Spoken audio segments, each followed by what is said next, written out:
Buenas noches a todos, bienvenidos a nuestro estudio del libro El océano de la teosofía de William George. Quedamos en el capítulo 11, karma. Karma es una palabra poco familiar a los oídos de los occidentales. Este es el nombre adoptado por los teósofos del siglo XIX para designar una de las más importantes leyes de la naturaleza. Karma está basada en el principio universal de causa y efecto, que prácticamente rige el universo, manteniendo el orden y la armonía en todos sus procesos. Pero es necesario aclarar que la ley de karma no es la ley de causa y efecto. Lo correcto sería decir que la ley de karma se basa en el principio de causa y efecto. La diferencia radica en que causa y efecto es algo fijo en cuanto a su funcionamiento y la ley de karma, en cambio, es modificable. Incesante en su funcionamiento, esta ley actúa continuamente sobre los sistemas planetarios, razas, naciones, familias e individuos. Esta es la doctrina compañera inseparable de la reencarnación. Estas dos leyes están tan intrincadamente entrelazadas que es casi imposible tratar apropiadamente una de ellas con exclusión de la otra.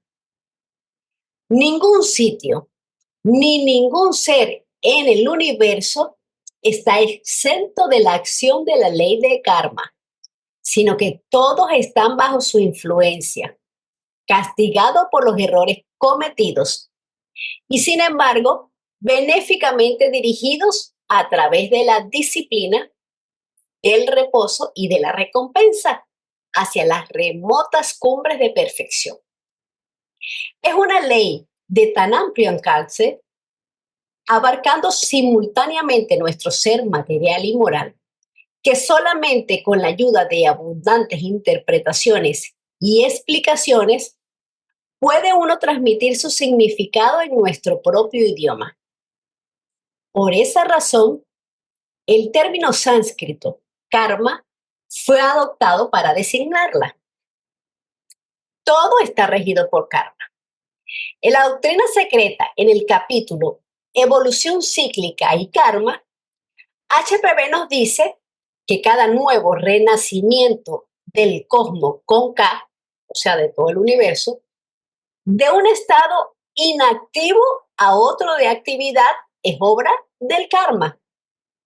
Los maestros en la carta 26 nos dicen que según el budismo, el karma es el tema cardinal que enseña que tan pronto muere un ser consciente o sensible, sea este un deva, un hombre o un animal, se produce un nuevo ser que reaparece naciendo de nuevo en el mismo u otro planeta bajo condiciones producidas antes por él o por ello. En cuanto a lo que nos dice el texto sobre la unión o vinculación de la ley de karma y de la ley de reencarnación, ellas están inextricablemente ligadas. Podemos ver el karma como responsabilidad y la reencarnación como esperanza. ¿Por qué? Porque capacita al alma.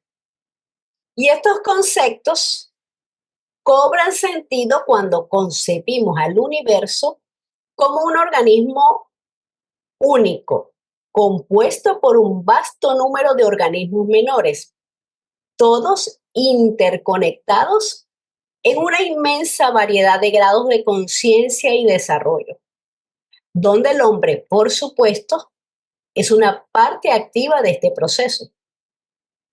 En los manuscritos de la Logia Blavatsky, HPB nos dice que la ley es karma, mientras que la reencarnación es simplemente un incidente, es uno de los medios empleados por la ley para llevarnos al final a la verdadera luz. Nosotros generamos constantemente la rueda de los renacimientos en armonía con esta ley. De manera que podemos al final confiar totalmente en el karma. Y eso es lo que explica las desigualdades de la vida. No solo de las circunstancias y condiciones bajo las que nace un hombre, sino su desarrollo en poderes mentales, en fuerza moral, y reconcilia al hombre con la aparente injusticia. Karma quiere decir acción. Es el término que usan los hinduistas y skandha es el que usan los budistas. Aplicada a la vida moral del hombre, esta es la ley de la causalidad ética, de justicia, de recompensa y de castigo. La causa del nacimiento y del renacimiento, pero al mismo tiempo es el instrumento para liberarse de la reencarnación. Nadie puede escapar de la reencarnación o ciclo de necesidad. El ciclo de nacimiento, muerte y renacimiento en un cuerpo humano solamente llega a su fin cuando se ha alcanzado cierta perfección espiritual, como es el caso de los maestros o los adeptos, que ya no tienen karma humano y solo lo hacen, es decir, reencarnan por decisión propia para ayudar a la humanidad. Para el resto, karma es el poder guía y trishna, que en pali es tagna, es la sed del deseo de vida sensorial resultante de la acción humana o animal, que proviene de los antiguos skandhas y que produce el grupo nuevo que formará al nuevo ser y controla la naturaleza del renacimiento del mismo. Queda recompensado o castigado por las acciones meritorias y o fechorías de la antigua personalidad. Así que cada individualidad estará sujeta a la ley del karma como retribución y por ende a la muerte y al renacimiento. El hombre perfecto o la entidad que ha alcanzado la perfección por haber madurado sus principios inferiores no renacerá aquí. Su ciclo terreno se ha completado y tiene que seguir avanzando. Creo que también le llaman rey de retribución, ¿no? Sí, exacto. También es decir, la ley de retribución, de armonía, de justicia, porque retribuye a cada quien lo que merece en su justa medida. Examinada desde otro punto de vista, karma es meramente el efecto que emana de una causa, la acción y su reacción, el resultado exacto de cada pensamiento y de cada acción. Es el acto y el resultado del acto, porque el significado literal de la palabra es acción. La teosofía contempla el universo como un todo inteligente. Por lo tanto, todo movimiento en el universo es una acción de ese todo conduciendo a resultados, los cuales de por sí se convierten en las causas de resultados ulteriores. Viendo esto ampliamente, los antiguos hindúes dijeron que todos los seres, hasta el mismo Brahma, están bajo el dominio del karma. El universo está vivo. Es una unidad dinámica y sutil. Vincula los diferentes ecosistemas y aspectos de la naturaleza. Cada escenario kármico tiene un campo vibratorio por lo que las diferentes cadenas de causación ejercen una influencia mutua dentro de su territorio común. El karma es una forma de energía que se activa cuando otra forma de energía la pone en acción. Y esa energía inevitablemente se proyectará en la dirección que se le dio. Y esas acciones individuales siempre están entretejidas con las de otras personas, de manera directa o indirecta. Karma no es un ser, sino una ley, la ley universal de la armonía, que infaliblemente restituye todo disturbio al equilibrio. En esto, la teoría está en conflicto con la idea ordinaria acerca de Dios, basada en el sistema judaico, la cual concibe que el Todopoderoso, como una entidad pensante externa al cosmos, o sea, a nuestro sistema solar, construye, pero juzga su propia construcción como inarmónica, desproporcionada, errática y desordenada. Y entonces se siente compelido a derribar, destruir o castigar a aquellos que él mismo ha creado. Este concepto ha obligado a las muchedumbres a vivir en el temor de Dios, en cumplimiento de sus supuestos mandamientos y con el propósito egoísta de obtener recompensa y lograr escaparse de su ira. A otros los ha arrojado dentro del abismo tenebroso que surge de la negación de toda vida espiritual. Pero como todo ser humano reconoce palpablemente, o más bien penosamente, que hay una destrucción constante dentro y alrededor de nosotros, una lucha continua, no solo entre los hombres, sino en todas partes, a través de todo el sistema solar, causando pesadumbres en todas direcciones. La razón demanda una solución a este enigma. El único decreto de karma, decreto eterno e inmutable, es la armonía absoluta en el mundo material, así como en el mundo espiritual. El karma es un reparador seguro de la injusticia humana y de todas las demás faltas de la naturaleza y corrige los errores con estricta justicia. Es una ley retributiva, como comentaba Juan Carlos hace ratico, que recompensa y castiga, por decirlo de alguna manera, aunque sabemos que no es ni recompensa ni castigo, sino devolución de la armonía, con igual parcialidad.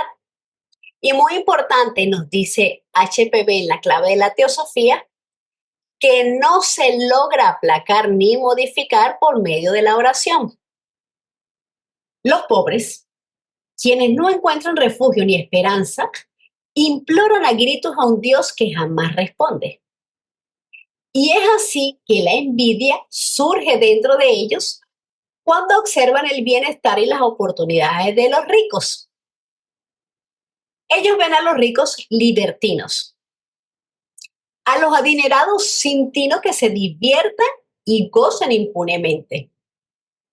Volviéndose hacia los instructores religiosos, en su indagación concerniente a la justicia, que permite tal miseria a seres que nada hicieron para merecer el haber nacido sin recursos, sin oportunidad de educación, sin capacidad intelectual de trascender los obstáculos sociales, raciales o circunstanciales.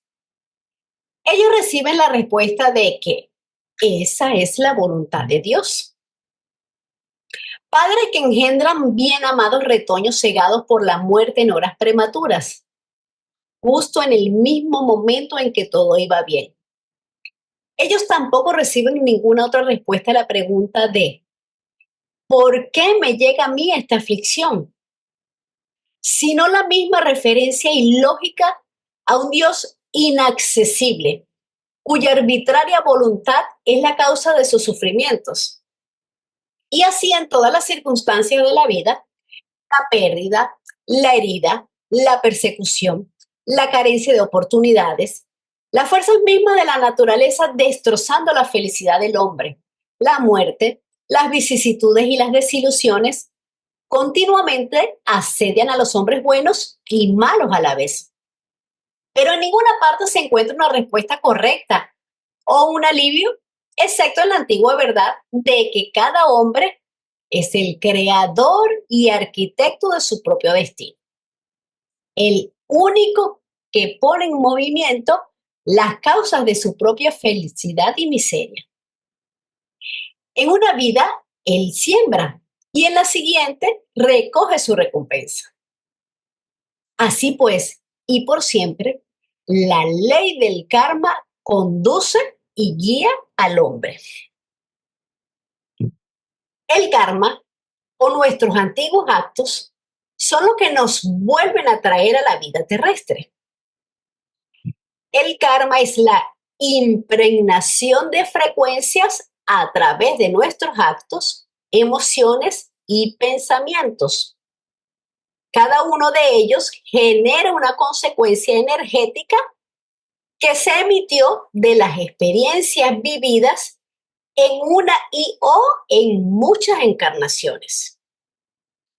Equivocadamente, damos por cierto que las personas ricas son felices y los pobres no, aunque todos deberíamos tener las necesidades básicas cubiertas.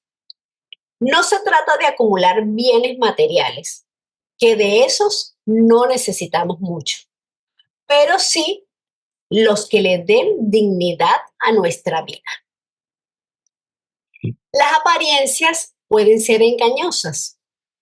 El nacimiento en la pobreza o en la dura prueba pueden fácilmente no ser el resultado de un karma negativo, ya que los egos, en mayúsculos el ego superior, frecuentemente encarna en un ambiente en lo que experimentará dificultades y pruebas que son más bien buscadas para disciplinar a ese mismo ego y le darán fortaleza y compasión. El maestro KH, en su carta 25, dice, y cito, la condición social de un ser es naturalmente resultado de su karma, siguiendo la ley que lo semejante se atrae. Cierro la cita. Por lo tanto, se reencarna en el ambiente que esté más adecuado y con más armonía con las tendencias kármicas. Esto determina el nivel social, el sexo, etcétera, que se clasifican en términos de herencia y características nacionales. Y como estudiantes de teosofía, sabemos que el arrepentimiento y una vida en adelante justa y honrada no da derecho a una suspensión en su favor. Los resultados de las malas acciones continúan existiendo. El sufrimiento ocasionado a los demás por su iniquidad no lo ha borrado. Karma es una ley benéfica, enteramente compasiva, implacablemente justa, porque la misericordia verdadera no es favor, sino justicia imparcial. Hermanos míos, la vida de cada hombre, consecuencia de su anterior vivir es, los pasados errores traen pesares e infortunios. El pasado bien trae bienaventuranza. Esta es la doctrina del karma. Esto nos lo dice la luz de Asia. Solamente, bueno, la nota dice únicamente la luz de Asia, pero estas son palabras del Buda Gautama. Gracias, Daniel, por la declaratoria. Pero, ¿de qué manera es la vida presente afectada por esa justa y errada acción pasada? Y ¿es la vida siempre afectada solamente por castigos o penitencias? ¿Es el karma simplemente la predestinación bajo otro nombre?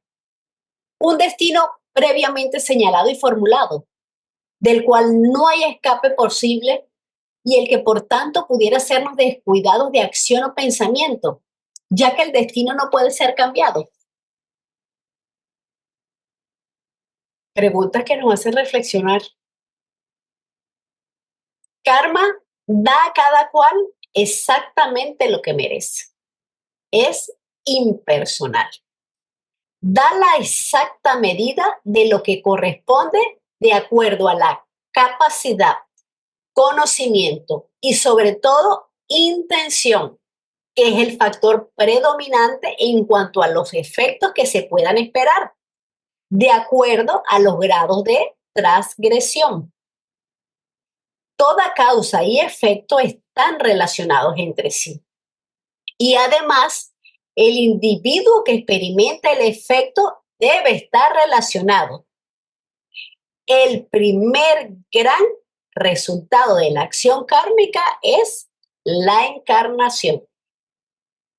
El karma no es fatalismo. Todos los actos cometidos en un cuerpo anterior transmiten consecuencias que en la nueva encarnación el ego en mayúscula superior ha de gozar o de sufrir. Porque según dijo San Pablo, hermanos míos, no os engañéis. Dios jamás es burlado, porque sea lo que fuese que el hombre siembre, eso mismo ha de cosechar. Esto no lo decía San Pablo. Porque el efecto está ya en la causa. Y el karma produce la manifestación de esto en el cuerpo, el cerebro y la mente como proporcionados por la reencarnación. Y así, como una causa creada por una persona está especialmente relacionada a ella, como el origen del cual ésta surgió.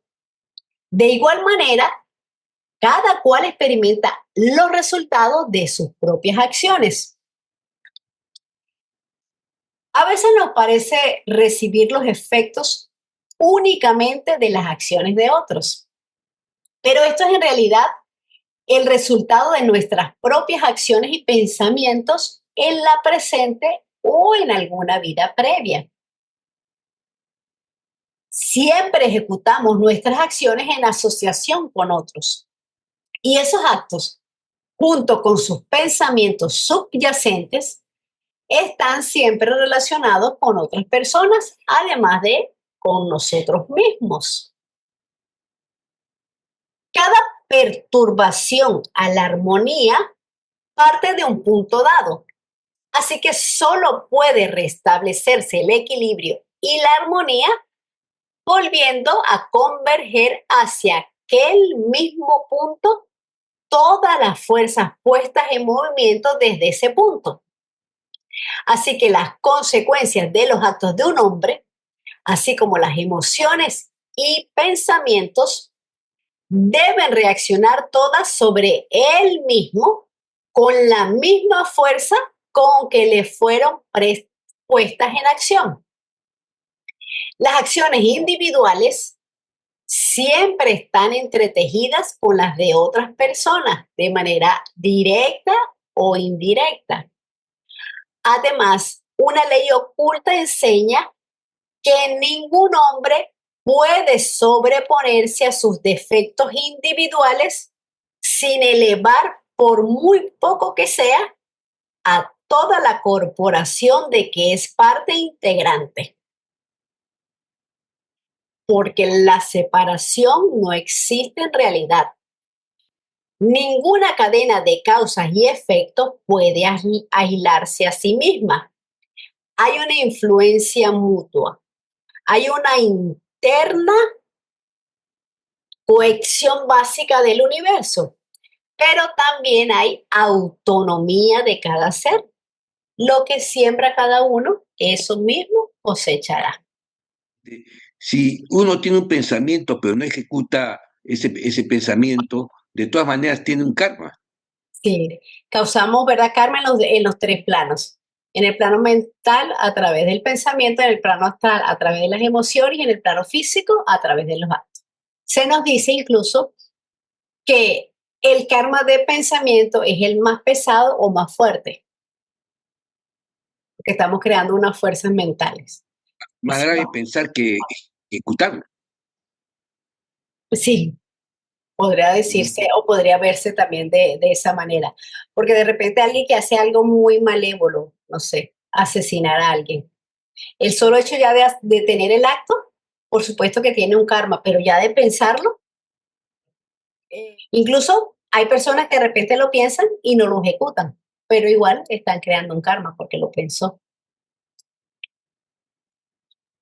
Por eso es que tenemos también que tratar de controlar nuestros pensamientos, porque a veces son pensamientos que ni siquiera son de nosotros. Quizás estamos con alguna vibración bajita y algún pensamiento pasó por allí, estamos en sintonía y lo tenemos ¿No? como si fuera nuestro.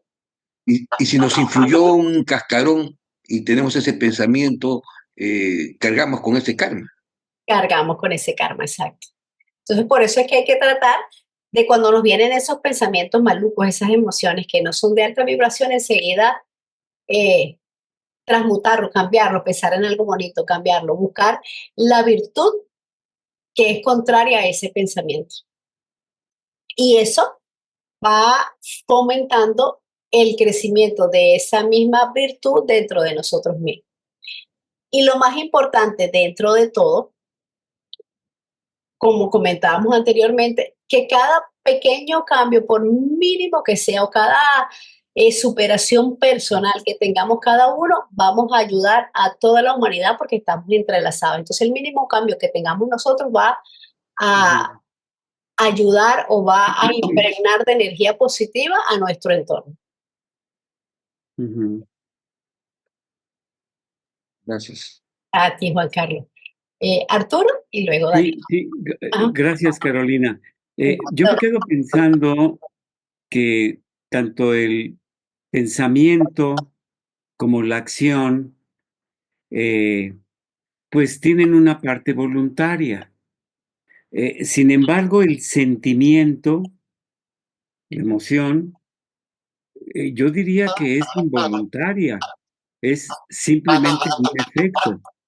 Yo estoy triste por una situación que ocurrió o estoy contento por otra situación, solo que el sentimiento es involuntario.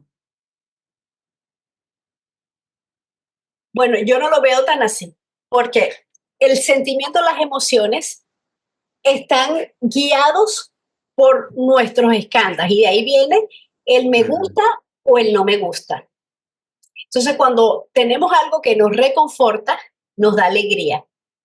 Y cuando hay algo que no, que vemos que hay alguna injusticia, un agravio que nos han hecho o que vemos que hacen a otra persona, nos causa tristeza, nos causa ira.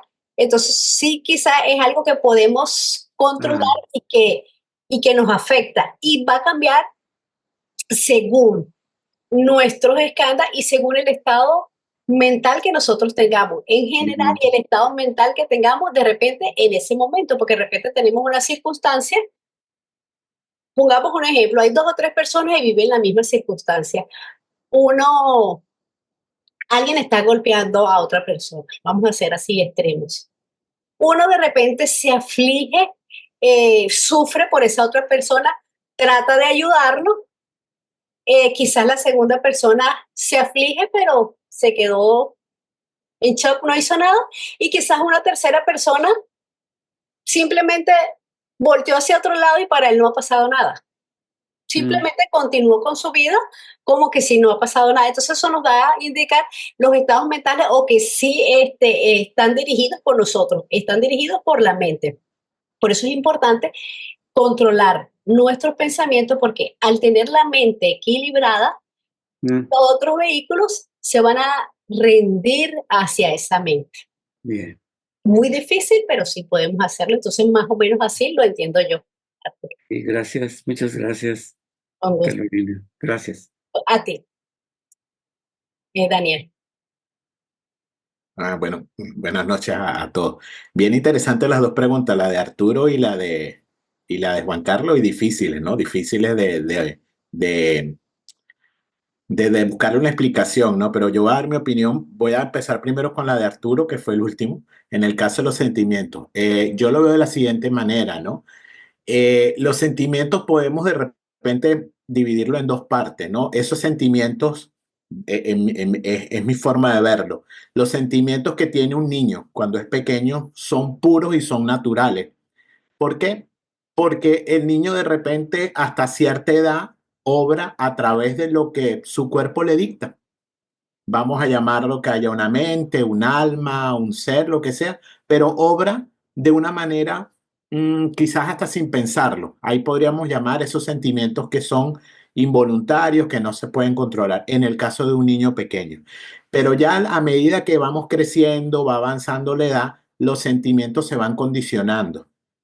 Entonces, ¿qué sucede? Lo que explicaba Caro, de repente para una persona lo que es ver cuando le causan el daño a otro, de repente por su condición religiosa, de creencia, no sé, por muchos condicionamientos de la misma sociedad, de la familia o de su entorno, pues para él de repente ese tipo de actos no le causa ningún tipo de sentimiento a favor o en contra, o vamos a decir, le causa uno, pero no el que de repente debería ser. ¿Por qué? Porque está condicionado.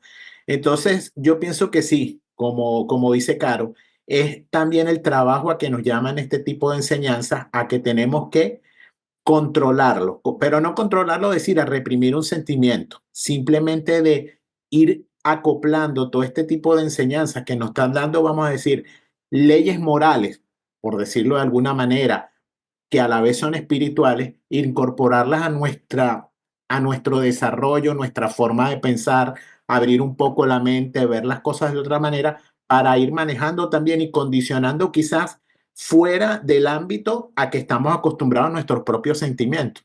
Entonces, yo pienso que sí, el caso de los sentimientos igualmente son nuestra responsabilidad. Y pensar mal o sentir, no pensar, en este caso sentir bien o mal está bajo nuestro dominio.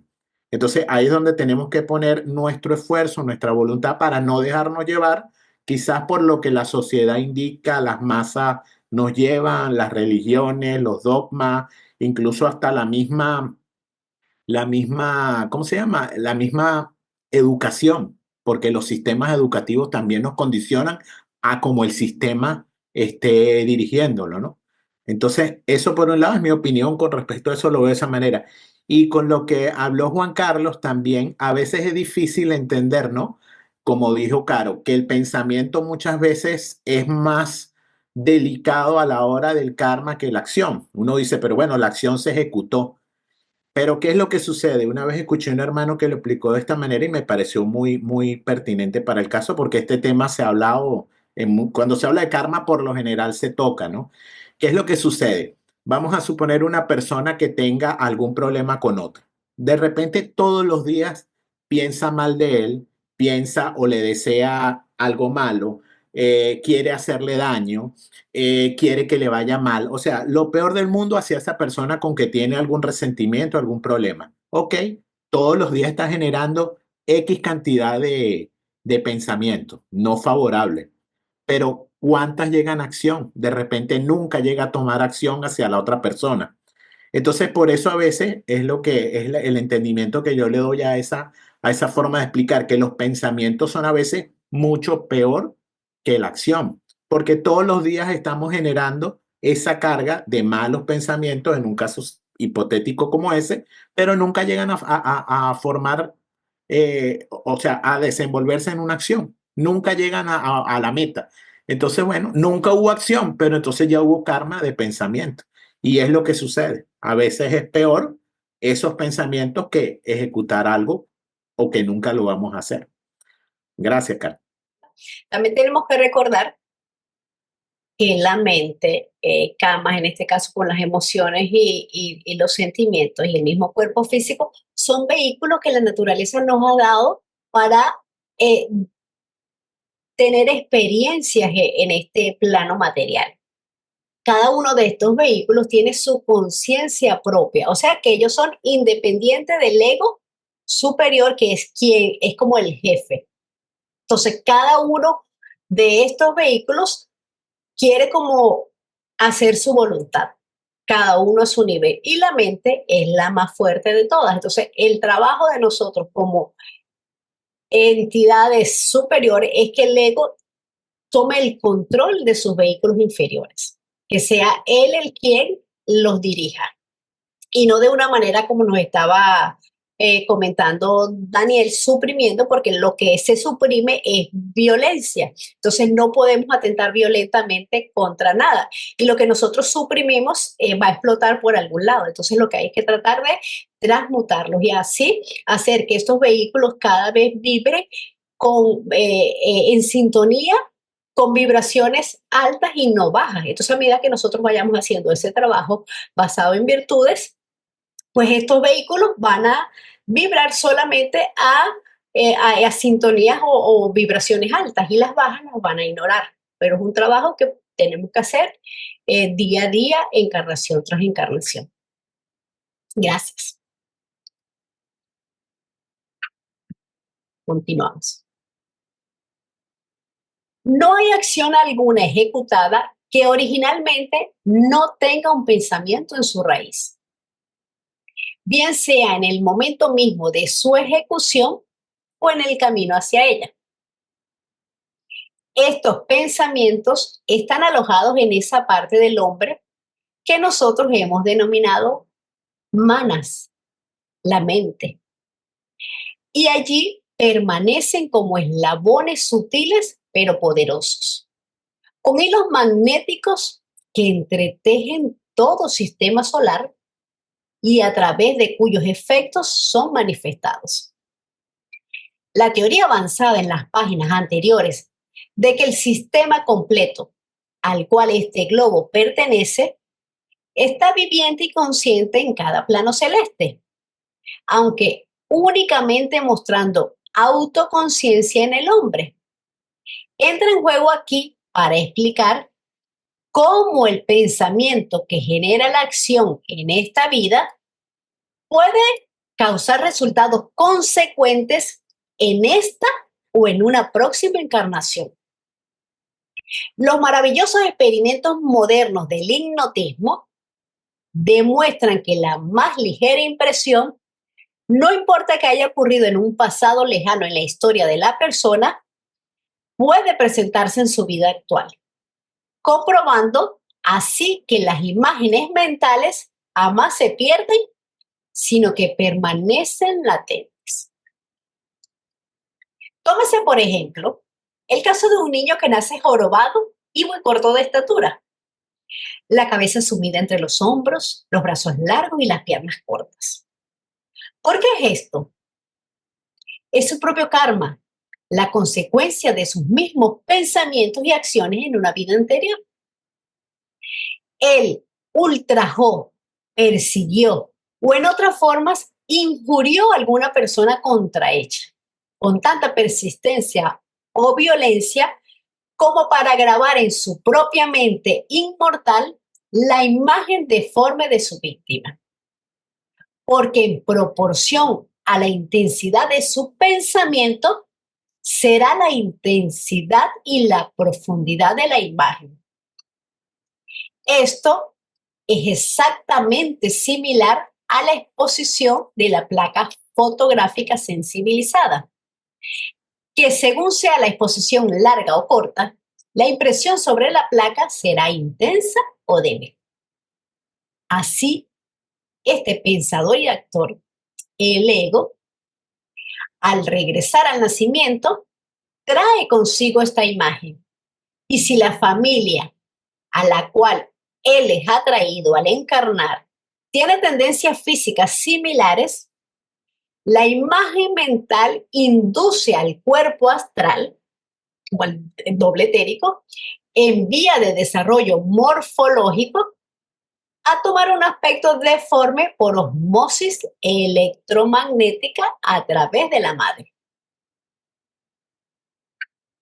Y como todos los seres sobre la Tierra están indisolublemente enlazados, la criatura contrahecha es al mismo tiempo el karma de sus padres y la consecuencia exacta de las acciones y pensamientos similares de su parte durante otra vida.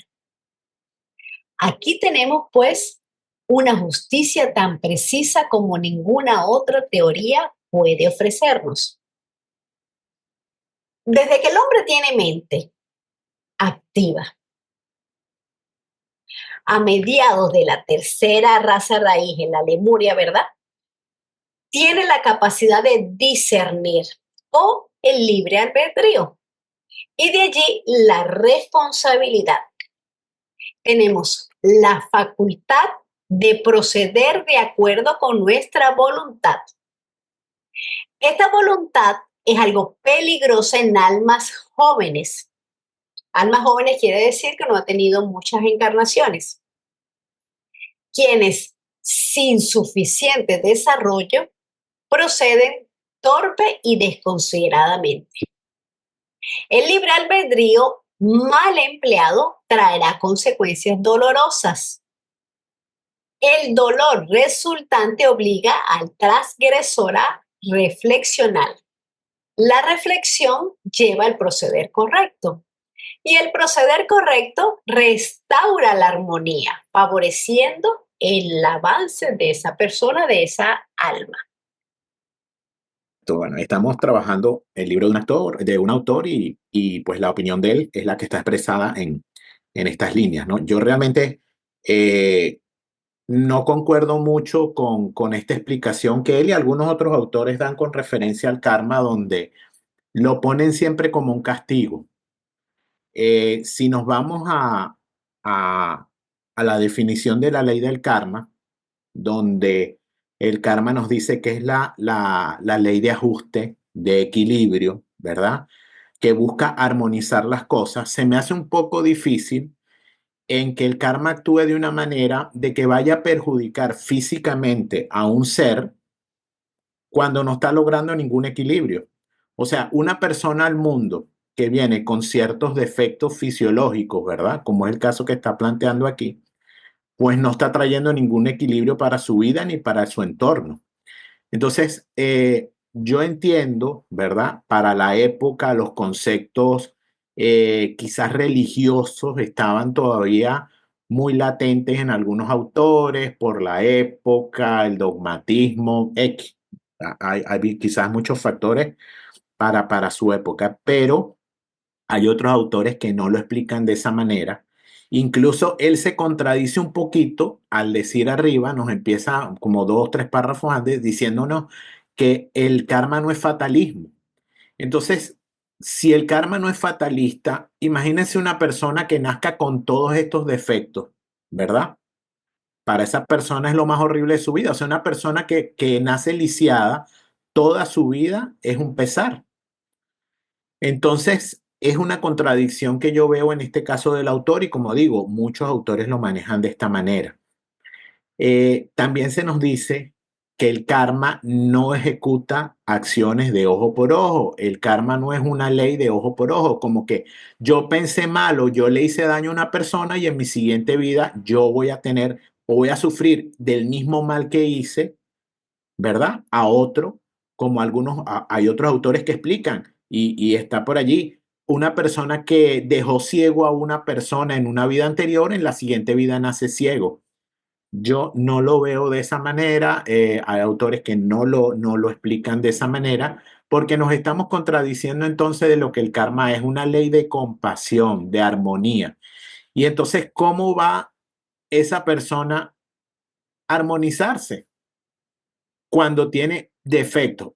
Entonces, cuando leemos de repente la doctrina secreta y a los maestros, muchas veces ellos explican y nos hablan de verdad que la naturaleza no es perfecta. La naturaleza comete errores.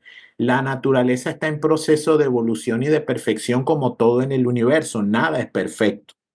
Por eso volvemos a renacer, por eso viene un universo en un nuevo Manvantara o un sistema en un nuevo Manvantara, ¿verdad? En una escala superior, porque se trabaja para mejorar.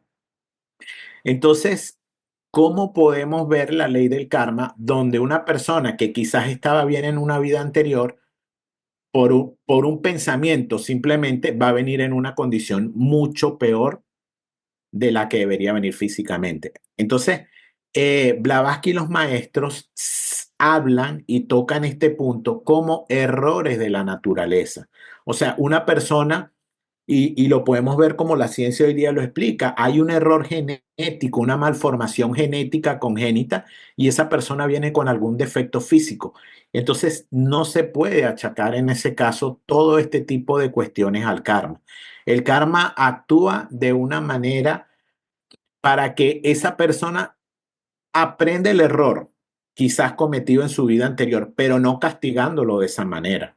Porque una persona que aparece completamente lisiada, como es el caso, su vida, lo más seguro es que sea muy, muy mala, muy desgraciada, como se dice coloquialmente. Entonces, esa persona quizás podemos llegar hasta el extremo de decir que perdió su encarnación, cuando el karma lo que busca es mejorar. El karma no busca castigar para que las personas empeoren, porque muchas veces esas personas, y las vemos en la sociedad, todo el mundo las critica, hoy en día está muy de moda el bullying, y esas personas lo que hacen es causar incluso hasta daño a otros que quizás no tienen la culpa por el sentimiento que tienen por su defecto físico. O sea, yo, en mi punto de vista, no lo veo que el karma actúe de esa manera. Hay otra forma de, de vida, vamos a decirlo, de problemas en la vida de cada persona que no son karmáticos. O sea, el karma está en todo, sí. El karma nos guía, sí. El karma es fuente de muchas cosas, sí, pero todo no es causa del karma. Todo no es causa del karma. Entonces, es una visión que hay que, desde mi punto de vista, ir a estudiarla un poquito mejor, porque se consiguen muchos libros y no creo desde mi punto de vista que sea la forma correcta como lo expresaron estos autores en su momento. Solamente eso. Gracias, Carlos. Gracias, Daniel. Sí, el karma es un tema bien difícil de hablar. A mí en particular no me gusta mucho hablar del karma porque tiene eso, muchas interpretaciones, tenemos muchos conceptos errados. Casi siempre, como decía Daniel, asociamos que el karma debe ser así, ojo por ojo. Entonces, el castigo, por decirlo de alguna manera, eh, es de armonía, no de ojo por ojo. La maldad hecha generalmente se paga en la siguiente encarnación, ¿verdad? Pero la justicia, el karma es una ley de justicia y la justicia es una virtud. Y la virtud no puede dañar a nadie. Todo lo contrario, la virtud ennoblece, ayuda. Entonces, todo exceso o transgresión genera un retorno hacia el equilibrio. El karma es un agente de aprendizaje y debe ser un agente de transformación espiritual. Su propósito es el crecimiento del alma y la integración con el orden universal. Y el orden universal de la acción del universo es la compasión. O sea, la persona lo que es que con la acción del karma debe transformarse. Tiene que hacer lo que no hizo antes. Pero, como comentaba Daniel, es un tema bien difícil de tratar, muchos puntos de vista, muchas interpretaciones, pues ya cada uno tomará lo que considere más adecuado, lo que vaya con su manera de pensar o su manera de ver las cosas. Pero no podemos cerrarnos y cegarnos a que todo es ojo por ojo, sino todo lo contrario, es una ley de amor y de compasión. Gracias, Daniel. Ampliando el caso citado anteriormente, simplemente con el propósito de elucidarlo, debemos observar que a menudo vemos a un ser humano contrahecho, poseyendo una disposición feliz y amable, de gran talento, sano juicio y toda clase de buenas cualidades morales. Este mismo incidente nos guía hacia la conclusión de que el karma debe ser de varias clases diferentes en cada caso individual y también opera evidentemente en más de un aspecto o subdivisión de nuestro ser, con la posibilidad de producir efectos gratos en una parte de nuestra naturaleza y desagradables en otra. No es solamente un asunto de aceptación, merecimiento y de similitud, sino de responsabilidad. El proceso es más bien educativo que retributivo y debe considerarse crucial para la vida espiritual del individuo. Al reencarnar, se forman los vehículos componentes del cuaternario inferior. La calidad de estos vehículos dependerá de los materiales que se usen para su construcción, que a su vez será por afinidad magnética regulado por el karma y los skandhas. La idea es irnos purificando para hacer estos vehículos más refinados para que dejen de vibrar a bajas escalas y no contesten a impulsos inferiores, sino solamente a notas altas. Existen 3 clases de karma. Primero, el karma que no ha comenzado a producir ningún efecto en nuestra vida debido al funcionamiento actual de algunas otras causas kármicas. Esto acontece bajo una ley bien conocida entre los físicos, en que 2 potencias opuestas propenden a neutralizarse y que una de las fuerzas puede ser suficientemente poderosa como para impedir interinamente el funcionamiento de la otra. Esta ley opera en las esferas invisibles, mentales y kármicas del ser, lo mismo que en los planos materiales. La fuerza de un cierto grupo de facultades físicas, mentales y psíquicas, con sus tendencias correspondientes, pueden impedir totalmente la operación en nosotros de las causas con las cuales estamos conectados, porque la naturaleza entera de cada persona toma parte en la ejecución de esta ley.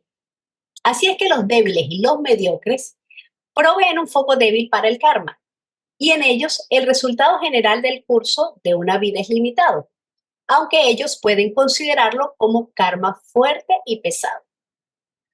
Pero la persona que tiene un carácter amplio y hondo y mucho vigor sentirá los efectos del funcionamiento de una dosis mayor del karma que la persona de un carácter más débil. Segundo, el karma que nosotros estamos haciendo ahora o acumulado con nuestros pensamientos y acciones, y el cual operará en el futuro cuando el cuerpo, la mente y el ambiente apropiados sean adquiridos por el ego encarnante en alguna otra vida, o cuando el karma obstaculizante quede eliminado. Esto pesa tanto en la vida presente como en la próxima, porque uno no puede en esta vida llegar a un momento crítico en que, encontrándose las causas anteriores ya cumplidas, el karma nuevo o ese karma que está pendiente debe comenzar a operar. Bajo esta categoría están esos casos en que los hombres tropiezan con imprevistos reveses de fortuna o cambios en el sentido de mejoramiento, bien sea de circunstancias o de carácter. Un factor muy importante con relación a este es el de nuestra presente conducta. Mientras el karma del pasado debe agotarse y no puede ser detenido, es sabio y juicioso por parte del hombre el pensar y actuar de tal forma bajo las circunstancias actuales, sin importar lo que fuesen, que él no crea nuevas causas nocivas o perjudiciales para el próximo renacimiento o para posteriores años en la encarnación en curso. La rebelión es inútil, porque la ley se abre camino, ya sea que nos lamentemos o nos regocijemos. Deleuze, el gran ingeniero francés, es un excelente ejemplo de esta clase de karma. Encumbrado en un pináculo de gloria y de proeza durante muchos años de su vida, cae repentinamente en la ignominia como consecuencia del escándalo relativo al Canal de Panamá. Aunque haya sido inocente o culpable, él experimenta la vergüenza de ver su nombre ligado a una empresa nacional totalmente mancillada por el soborno y la corrupción, implicando a altos funcionarios públicos. Esto se debió a la aparición de viejas causas kármicas que actuaron sobre él. En el mismo instante en que esas otras causas que habían gobernado sus años anteriores fueron agotados. Napoleón I es otro prototipo, porque también alcanzó un grado muy alto de gloria, pero precipitadamente cayó y murió en el destierro y en la desgracia. Muchos otros casos llegarán al conocimiento de todo lector reflexivo. Tercero, el karma que ha comenzado a producir resultados. El karma que está operante en nosotros ahora, en esta vida, habiendo sido establecidas las causas en vidas anteriores en compañía de otros egos. Y está operante ahora porque siendo el más adaptado a la genealogía familiar, al cuerpo individual, al cuerpo astral y las tendencias de la raza de esta encarnación, esta clase de karma se manifiesta claramente, mientras que todo otro karma aún en reserva aguarda su turno natural. Estas tres clases de karma gobiernan a los hombres, a los animales, a los mundos y a los periodos de evolución. Cada efecto emana de una causa precedente. Y como todos los seres renacen constantemente, ellos están continuamente experimentando los efectos, los cuales son en sí mismos causas de sus pensamientos y acciones en una anterior encarnación. Así pues, como dice San Mateo, cada cual responde por cada palabra y por cada pensamiento. Nadie puede escapar por medio de plegarias, ni de favores, ni de violencia, ni de ningún otro intermediario. Aquí el autor hace una clasificación del karma, pero yo no lo voy a enfocar como lo está diciendo él, porque como comentaba Daniel, pues hay quizás algunas contradicciones con lo que nos dice HPB y con lo que nos dicen los maestros, ¿verdad? Porque HPB nos dice en el volumen 11 de los Collecting Gratis una clasificación que es la misma que está en el glosario teosófico. Entonces voy a mostrarles por aquí, compartirles la clasificación que nos muestra HPB, que es diferente a la que está mostrando aquí el autor. Desde que el hombre tiene mente, que le fue dada a mediados de la tercera raza raíz, es decir, la raza lemuria, tiene la capacidad de discernir o libre albedrío. Y de allí la responsabilidad, lo que crea karma. El resultante de la acción moral o el efecto moral de un acto sometido para el logro de algo que se satisfaga en un deseo personal.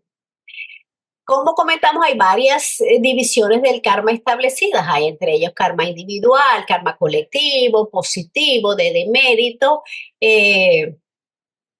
karma masculino, femenino, etcétera, etcétera. Pero la más importante o especial es la triple división. Y esa triple división que nos habla Blavatsky es el primero, el Sanchita karma, o el karma acumulado o latente. Este karma es el constituido por la multitud de causas que vamos acumulando en nuestras vidas y que no puede tener inmediata realización. Es decir, es el karma que viene de otras encarnaciones, de todas las encarnaciones que hemos tenido. Es el karma total que nosotros poseemos y que se paga en varias vidas, no se paga en una sola, se paga en varias porque no soportaríamos. El segundo karma de que nos hablan es el karma prarabdha karma o karma activo, maduro o vencido. Es aquel cuyos efectos se manifiestan ahora, en esta encarnación, o están pronto a manifestarse, pero es de esta vida, de esta encarnación, y que por lo tanto es inevitable. Es el que se va a pagar en esta encarnación. Y es sacado del karma acumulado en las vidas anteriores, es decir, del Sanchita Karma. Aquí podría nombrarse como este karma activo, maduro, vencido, se podría llamar el destino, la familia, la religión.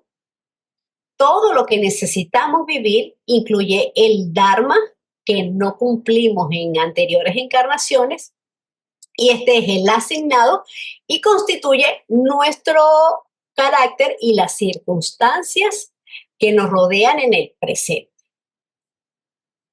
En este karma maduro se encuentran sucesos que son inevitables que sucedan. ¿Cuáles son inevitables? Que no los podemos cambiar, que es imposible que cambiemos. Bueno, la familia donde nacemos, la religión con la que nacemos, el país en donde nacemos, etc.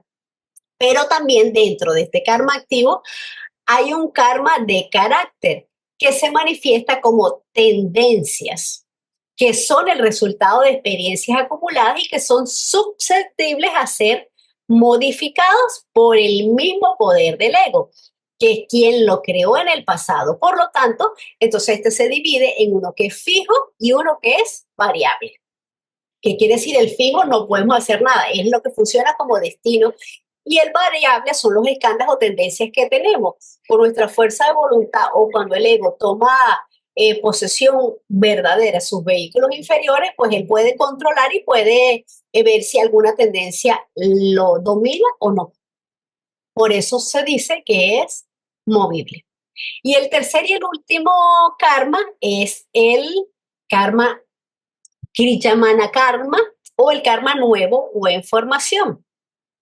Este es el que estamos creando actualmente con nuestras diversas actividades, con nuestros pensamientos, emociones y actos. Y aquí es donde verdaderamente tenemos el libre albedrío. Ahora bien, como las causas kármicas se dividen en 3 clases, las mismas deben tener campos diversos para su operación. Esas causas operan sobre el hombre en su naturaleza mental e intelectual. En su naturaleza de su alma o psíquica y en su cuerpo y circunstancia. La naturaleza espiritual del hombre jamás es afectada o gobernada por el karma. Aquí tenemos leyes subsidiarias del karma. Recordemos que como seres humanos actuamos en 3 planos y en cada uno de ellos generamos causas para el karma individual y también para el karma colectivo. Por eso existen 3 hilos o leyes subsidiarias del karma que modelan nuestros destinos. Y estas 3 leyes subsidiarias son, primero, el pensamiento que actúa en el plano y principio manásico. Crea el carácter. ¿Qué es el carácter? Las cualidades morales y mentales del hombre. Cuando la mente emite un pensamiento, emite una vibración. Si esta vibración, pensamiento, es constante, forma un hábito. Los hábitos forman nuestro carácter y este a su vez nuestro destino. La segunda ley subsidiaria es el deseo, que funciona en el plano astral y bajo el principio kámico. Crea las oportunidades y circunstancias, ¿verdad? Porque creamos un imán y atraemos lo que deseamos. El deseo como el pensamiento son energías. También vibra y lo que está en sintonía con él será atraído. Y la tercera y última es la acción, que funciona en el plano y en el principio físico. Crea las condiciones ambientales. Nuestras acciones son el resultado directo de nuestros deseos y de nuestros pensamientos. Y lo más importante que también tenemos que saber del karma es que él trasciende los ciclos. No se elimina en una sola vida y tenemos el que somos capaces de soportar. Además, el karma es lo que nos asigna el tiempo o duración de cada encarnación. Gracias. Como humanidad, si estamos pasando el Kali Yuga, ¿sería un karma para la humanidad?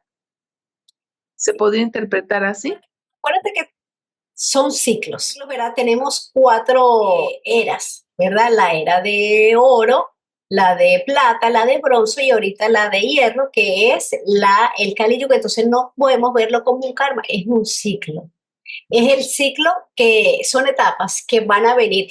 Cada ciclo comienza en la época de oro, que es la de mayor duración, y ella se va, son los yugas, ¿verdad? Se va degradando, no solamente en tiempo, porque cada uno inferior dura menos que el superior, se va degradando en tiempo y se va degradando en condiciones espirituales y morales, para luego que llega a su punto más bajo, que es que estamos ahorita en la época de Kali Yuga, volver otra vez a renacer en la época de oro o sádvica, con todo lo que hemos aprendido en las 4 eras. No lo podemos ver como karma. Incluso hay muchas personas que ven el Kali Yuga como una oportunidad, porque aquí tenemos mayor circunstancia para crecer espiritualmente.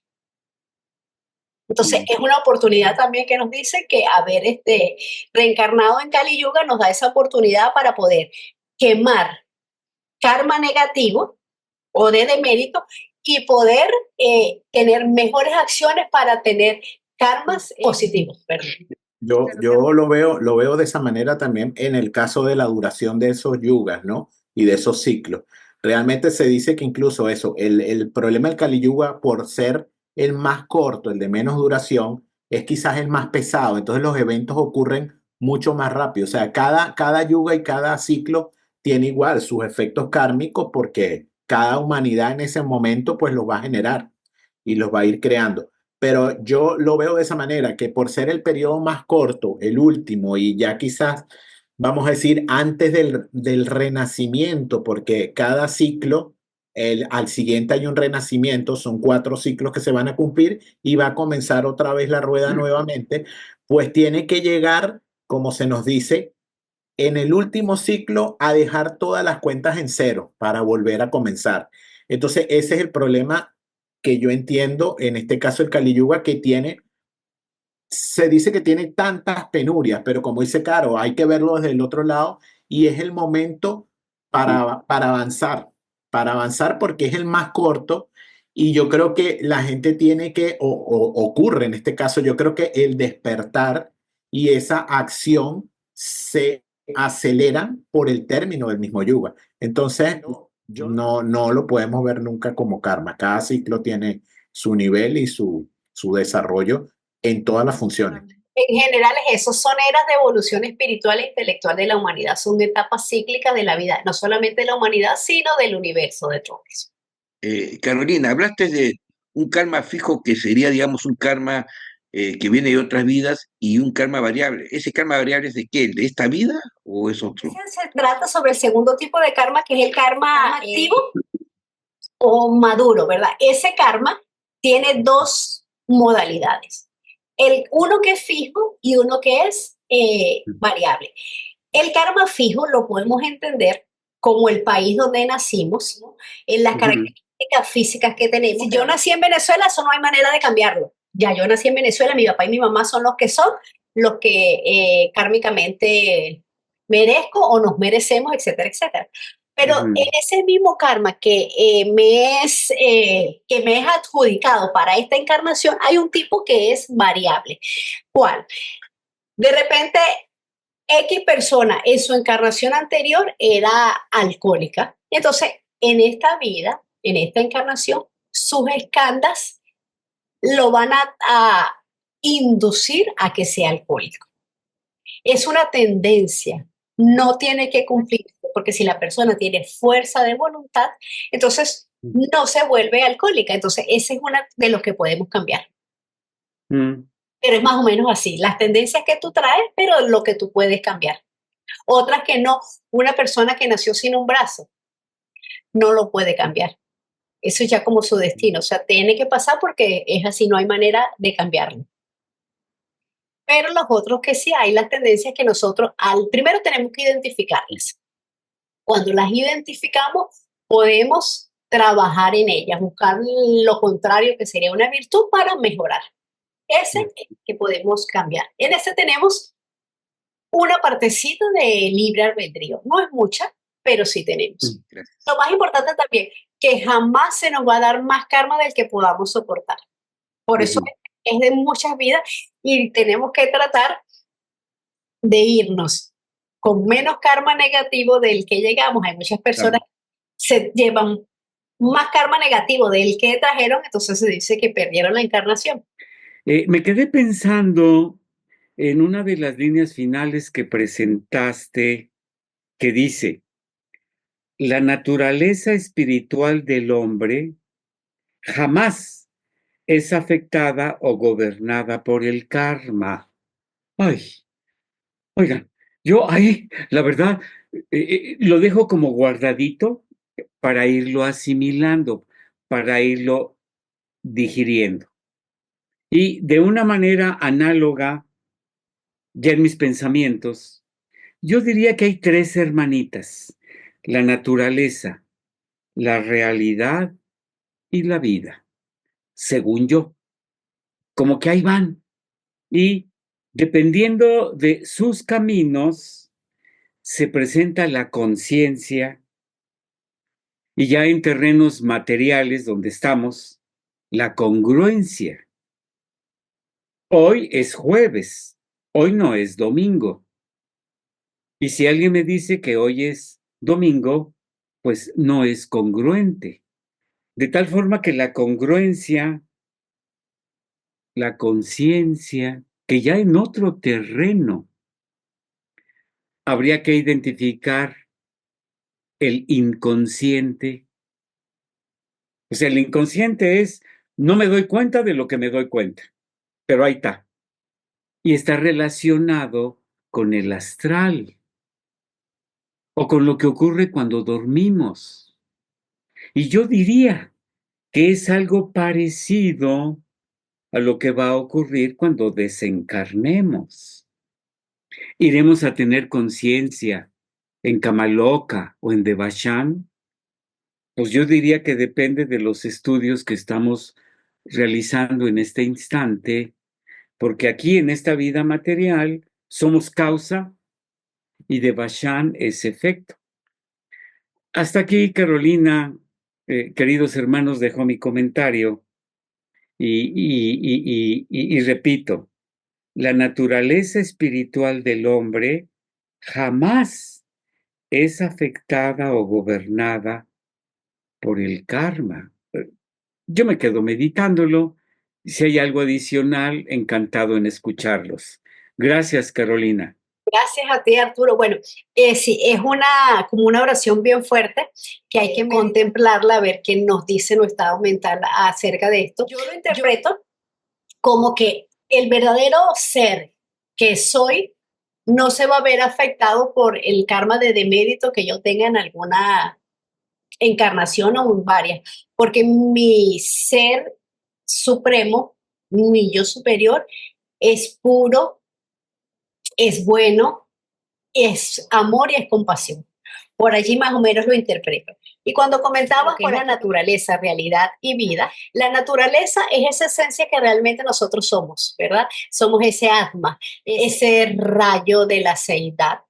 La realidad lo interpretaría como que es esto, este cuerpo físico, como todo este cuaternario que tenemos ahorita, ¿verdad? Es nuestra realidad. A lo que cambiemos de jerarquía o de plano, pues cambiará nuestras verdades y nuestras realidades. Pero mientras tanto, esta es nuestra realidad. Con respecto a lo que dices de la vida, pues todo es la vida una, porque todos estamos compuestos de vida, todo tiene vida.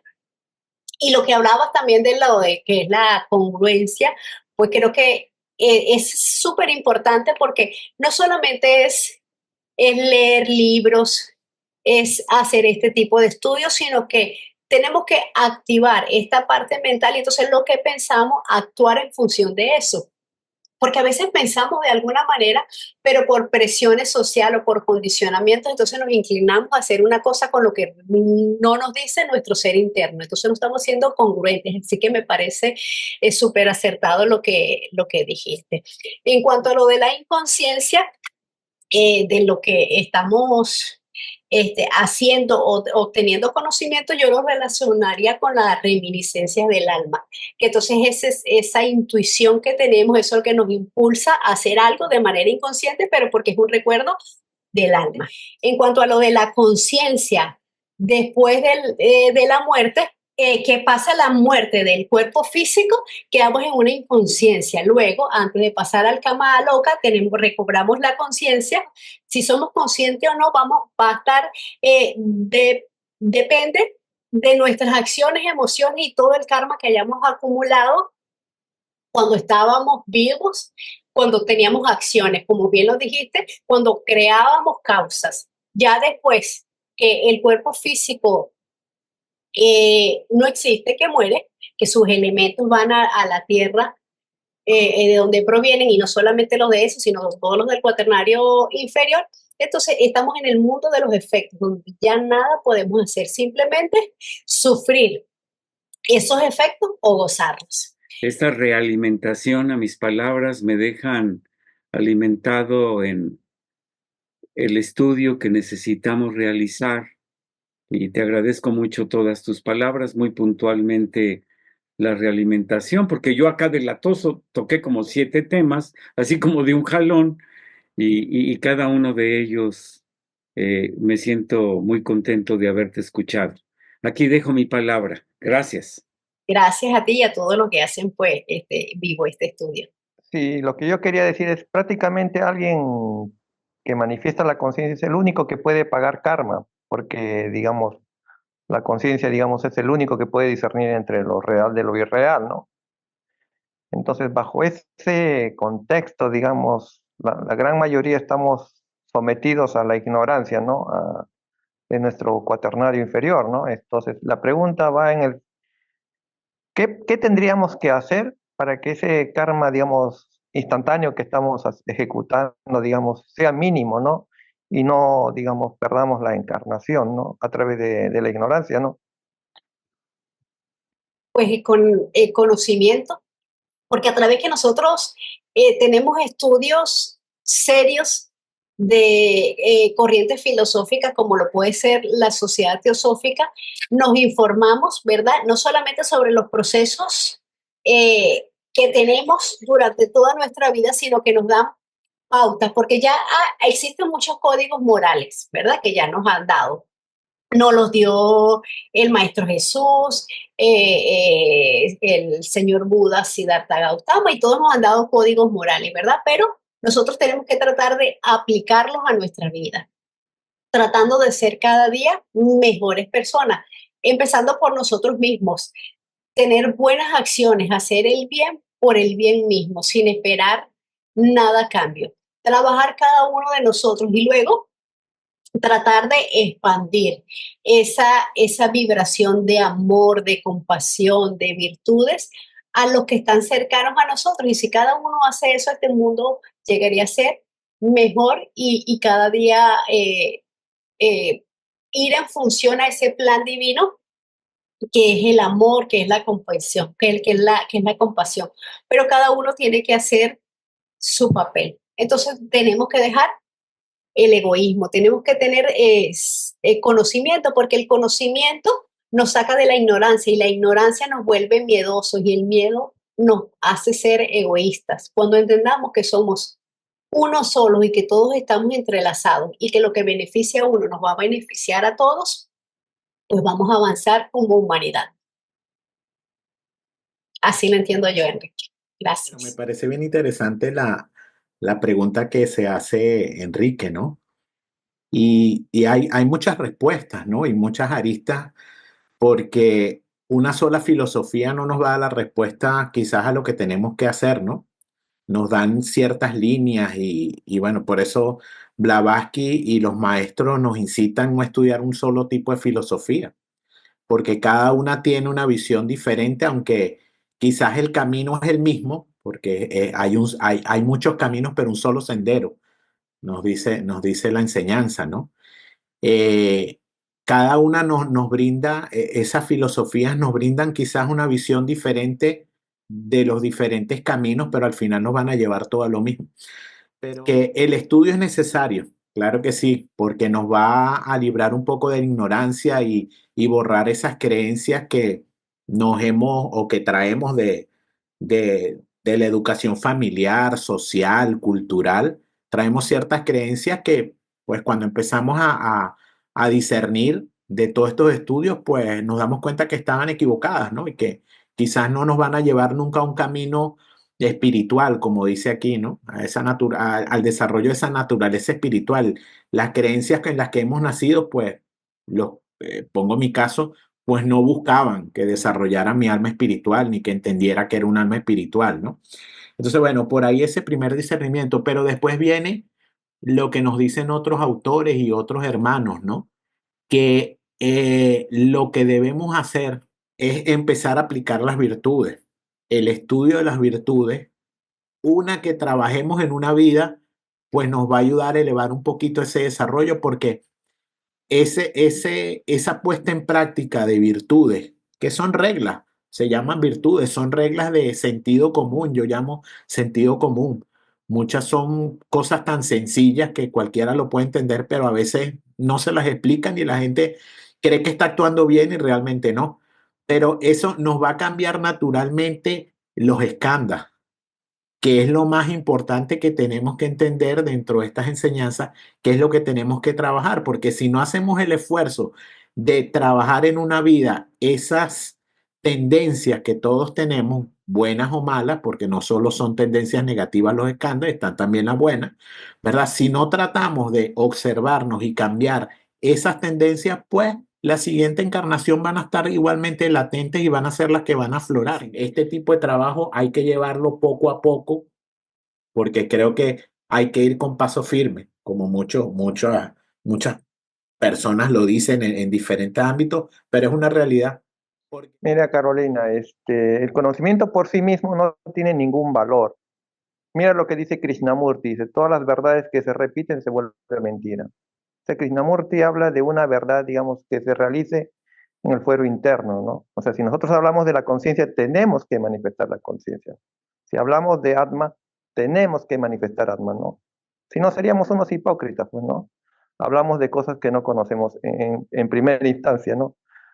Mira, ¿por qué los hombres, inclusive los practicantes espirituales, no pueden lograr la autorrealización, ¿no? ¿Por qué no pueden liberarse de este maya? Es bien sencillo, eso lo explica Krishna en el Gita, porque tenemos apego a la ignorancia. ¿Y cuál es la solución? Es bien sencilla, también lo dice Krishna. Dice, deja todo, dice, entrégate, ¿no? Dedícate a mí, ríndete, dice, ¿no? Ríndete es una especie de vairagya, ¿no?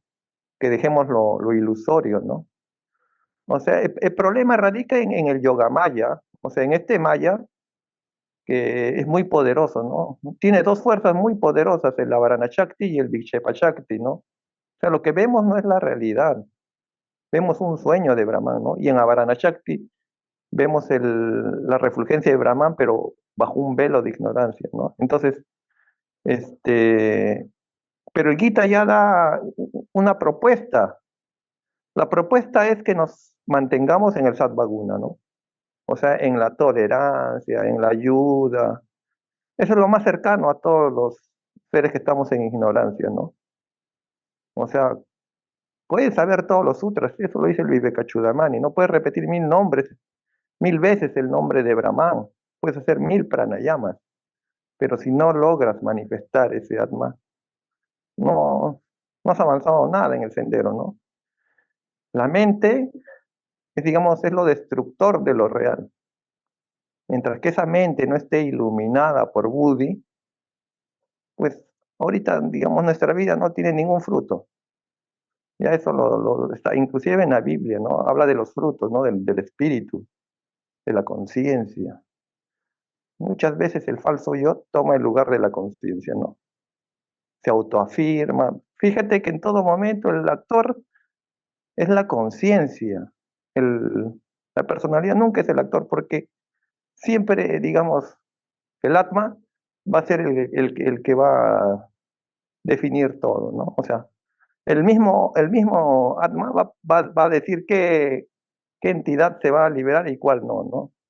O quién va a tener éxito en sus empresas en este mundo físico, ¿no? O sea, nunca somos el actor, ¿no? Somos unos falsos actores, o sea, esta libertad no es la verdadera, la libertad última es la conciencia.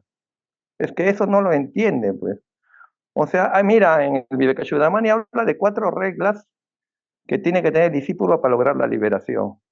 Mira, Viveka, está hablando ahí de conciencia. Vairagya es la renuncia, o sea, el desapego. Mientras que estemos pensando en el mundo, no vamos a lograr mucho. O sea, te va a jalar la ignorancia, ¿no? Sansapati es el control del cuerpo físico y de toda la parte mental, ¿no? Donde está la fe, la paciencia, y finalmente, y no menos importante, Mumukshuta. Mumukshuta me parece, creo que es el más importante, deseo ardiente de liberación. O sea, si ese Mumukshuta nos gobernara al 100%, fíjate que una sola vida sería suficiente para lograr la autorrealización, ¿no? O sea, que todo el mundo, que todo el momento, toda la vigilia, ustedes dediquen sus actos, su pensamiento hacia Dios, ¿no?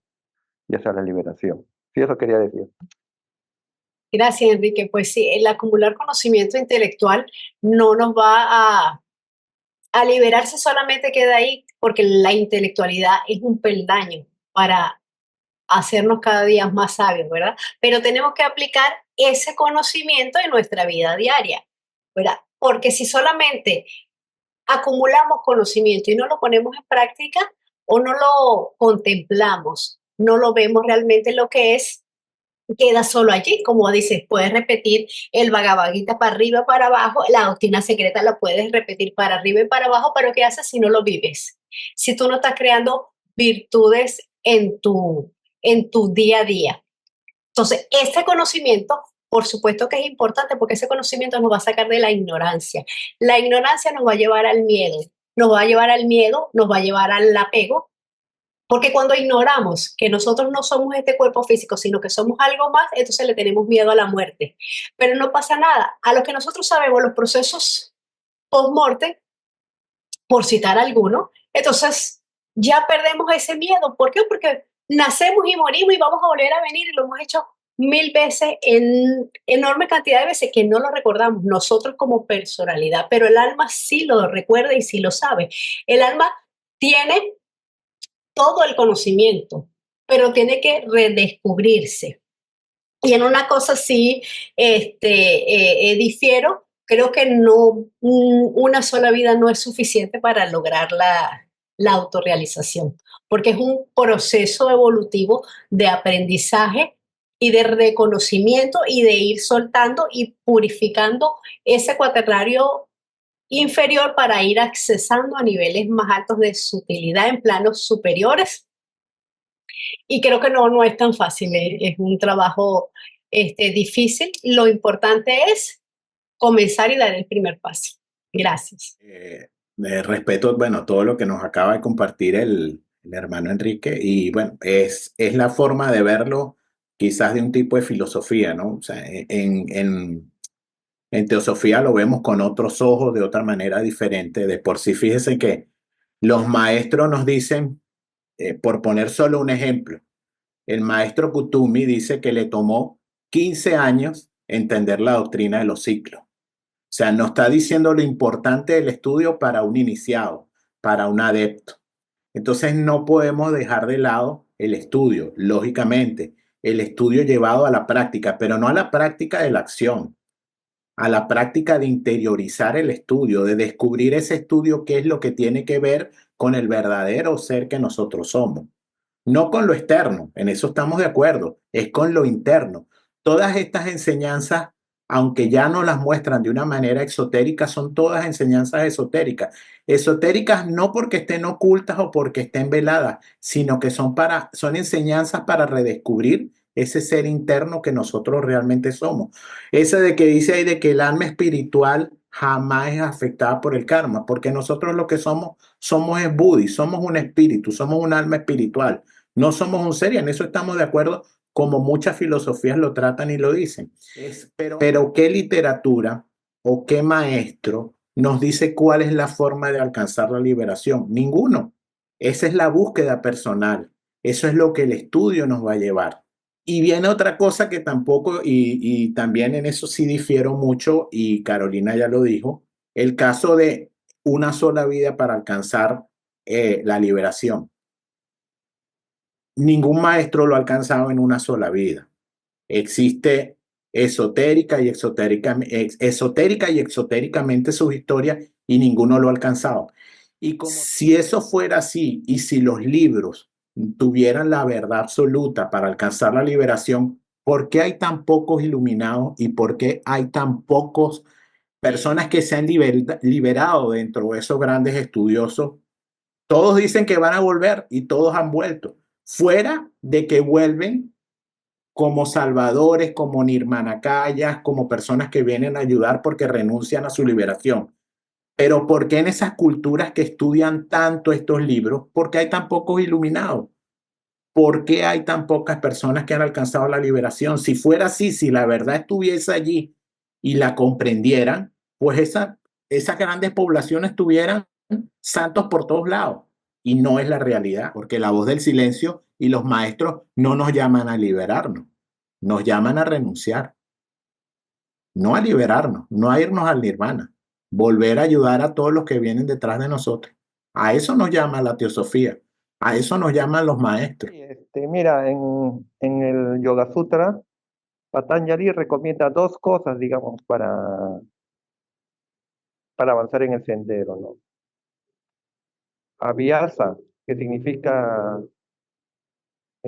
abhyasa creo que es, primero, vairagya, renuncia, y abhyasa es la práctica espiritual, ¿no? En este caso era la práctica del samadhi, ¿no? Él habla del megadharma samadhi, ¿no? Entonces, si no hay una práctica espiritual, el avance va a ser muy poco, porque bueno, en el caso del Yoga Sutra, ¿no? Del yoga real, lo que hace es, digamos, ir despertando esos principios supremos del hombre, ¿no? En primera instancia Buddhi y finalmente después, posicionarse en Atman, ¿no? O sea que es un trabajo netamente, digamos, de autoconocimiento y de ir despejando la ignorancia, ¿no? Entonces, tiene que haber una práctica espiritual, eso sí, eso lo hablan los Vedas y de una manera velada, digamos, en el Nuevo Testamento Cristo también lo menciona, ¿no? Como un bautizo de fuego y espíritu, ¿no? No sé qué piensa la sociedad teosófica de eso. Pues sí, Patanjali también nos habla de los yama y los niyama, como los toma como primeros pasos. Entonces, ¿qué se trata de eso? De la purificación de los vehículos inferiores. Eso es lo primero que nos invita a él a hacer, trabajar los yama y los niyama, para luego entrar, ¿verdad? En dharana, etcétera, etcétera, todo hasta lograr ese samadhi. Pero el samadhi es mientras estamos encarnados, no es una liberación, es una contemplación, es esa unión con lo máximo a lo que podemos lograr en nuestros estados mentales, pero es mientras estamos encarnados y es un momento, para lo cual nos invita a primero purificarnos, para ser capaces de recibir todos esos destellos, todas esas vibraciones de Buddha, todo ese amor y todo ese conocimiento y sabiduría. Bueno, ya no sería conocimiento, sino sabiduría que nos inyecta Buddha. En el caso de los maestros y Blavatsky nos dijeron que el proceso es gradual. Incluso nos dicen, estamos trabajando en una ronda donde se está desarrollando un principio en específico y estamos trabajando en razas donde se están trabajando principios específicos. Fíjate que el caso de las personas que consiguen la iluminación, el samadhi, prasna, son seres que se adelantan a su ronda y se adelantan a su raza. El caso de Buda y el caso de los maestros, como lo explica la sociedad teosófica, como lo explican los maestros. El resto de los que seguimos la evolución cíclica y natural, de las tres que hay, la física, la espiritual y la monádica, vamos de acuerdo con la ronda, con la raza y con el globo al que pertenecemos. Por eso se dice en teosofía que el proceso es gradual, lógico, depende del esfuerzo de cada uno y es lo que dicen los maestros. Pero también nos dice, ¿verdad? Los maestros y la enseñanza teosófica que no se puede adelantar más de un ciclo, fíjate, como un proceso de escalera, como la escalera de Jacob, como lo queramos ver. Es un proceso gradual, lógico. El esfuerzo está en cada quien de adelantarse, ¿sí? Existen círculos y anillos a los cuales no se puede pasar. Entonces, un ser en una vida para el conocimiento teosófico no puede alcanzar el plano átmico. En una vida no lo puede alcanzar. De por sí el Buda, el más avanzado de nuestra raza, de nuestro ciclo, alcanzó el plano búdico, no el átmico. Entonces, eso es lo que nos deja la teosofía. La teosofía, aunque toma muchas referencias y posiciones de otras filosofías, tiene bien claro, o lo que nos dejan a nosotros bien clara, es la postura de los maestros que dieron la instrucción y son esas. Jueves 23 de enero continuaremos con este capítulo de Karma. Pues entonces a todos muchísimas gracias por su presencia, por sus intervenciones, que tengan una feliz noche.